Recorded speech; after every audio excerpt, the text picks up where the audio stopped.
حضرت عیسیٰ علیہ السلام کا تذکرہ قیامت کے قریب پارٹ نمبر 6۔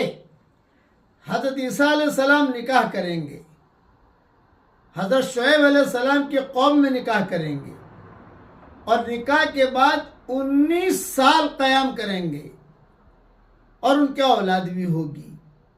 یہ مضمون فتح الباری میں بھی ہے اور دوسری کئی کتابوں میں کے اندر موجود ہے۔ پھر حضرت عیسیٰ علیہ السلام کا انتقال ہو جائے گا۔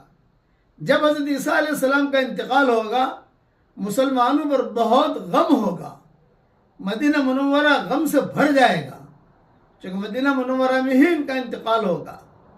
اور پھر جو ہے ان کو عیسیٰ علیہ السلام کو حضور صلی اللہ علیہ وسلم کے قریب میں 3 قبریں تو ہیں، ایک قبر کی جگہ ہے، وہاں دفن کیا جائے گا۔ عبداللہ ابن سلام وغیرہ یہی کہتے تھے، اور امام بخاری نے اپنی تاریخ میں بھی یہی لکھا ہے، اور دوسری بھی کئی کتابوں میں موجود ہے، اور ترمذی میں بھی کچھ مضمون اس کا موجود ہے۔